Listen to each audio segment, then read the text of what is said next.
What's going on YouTube? So today I'm mounting a scope on my deer rifle. This is my CVA Cascade in 300 Win Mag. My scope is the Vortex Viper HS 4-16 by 50.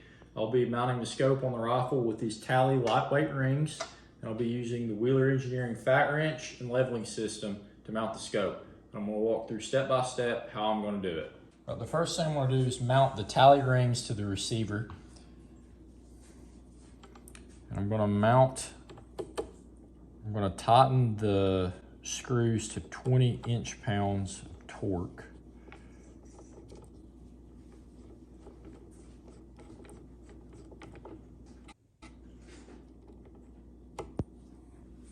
And when you do this, you want to make sure that the little foot process here is sticking towards the barrel on the front ring, and on the back ring you're going to do the opposite. So those foot processes are sticking opposite of each other. Go until you hear it click. Double check.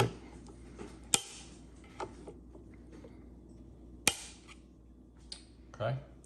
I'm going to do the same on the back.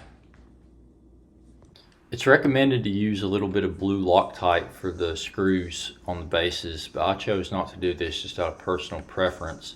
Talley also manufactures a number of different sizes of bases for the CVA Cascade. I can't remember if I used the medium or the large bases, but you want to do some measurements based on the bevel of your scope, based on the size, and make sure that you have the appropriate bases.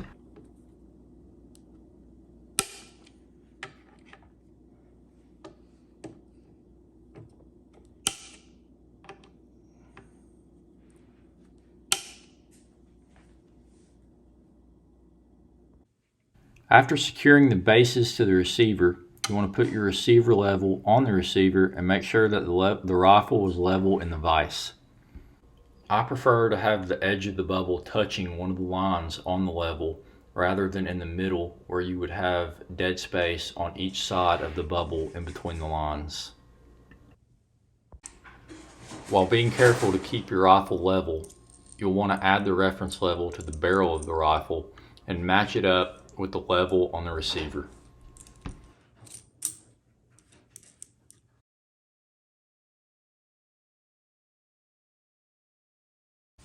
Like I mentioned earlier, I prefer to have the edge of the bubble touching one of the lines on the level, so I know that the reference level and the level on the receiver are exactly identical. The next thing you're going to do is remove the level and place the scope on the bottom halves of the rings.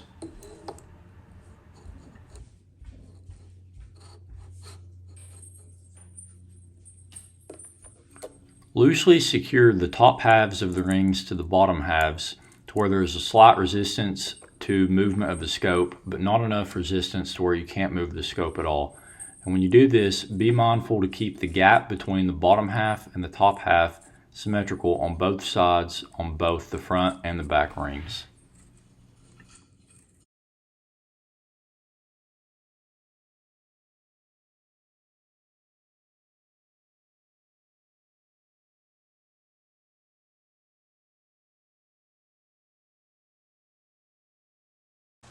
The next thing you're going to do is remove the rifle from the vise and adjust the eye relief to the proper position.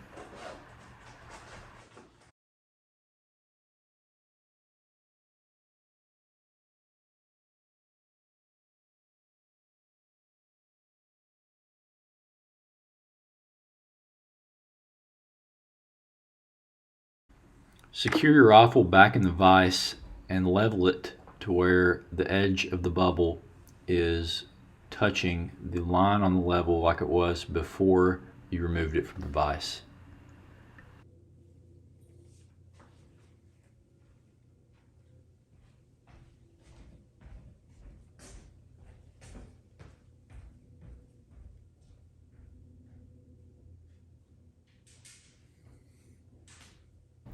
Now you will remove the top scope cap and rest the level directly on the turret for a more accurate reading.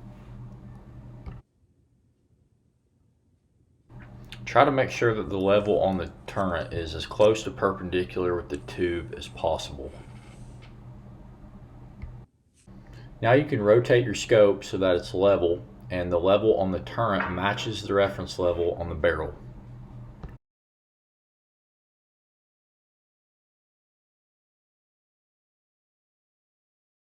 You can do a quick comparison between the level on the turret and the level on the barrel and make sure that they match up. As you can see, the edge of the bubble is touching the right line on both these levels. Now I'm going to tighten the rings. It's recommended to apply 15 to 18 inch-pounds, so I chose to go a little over 15 inch-pounds on each screw. I like to go about a quarter turn per screw in an X pattern across the ring until I get close to the desired torque, and then I'll hop back to the back ring and do the same thing, and I'll go ahead and tighten it down to the desired torque until the wrench clicks. Then I'll hop back up to the front and tighten it all the way down to the desired torque.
Do one final check between the level on the turret and the level on the barrel. Make sure everything stayed level. And that's it. This is the final product. I hope the video was informative. I know when I bought the rifle, the scope, and the rings, I had a difficult time finding all the information, particularly the torque specs for the rings onto the receiver.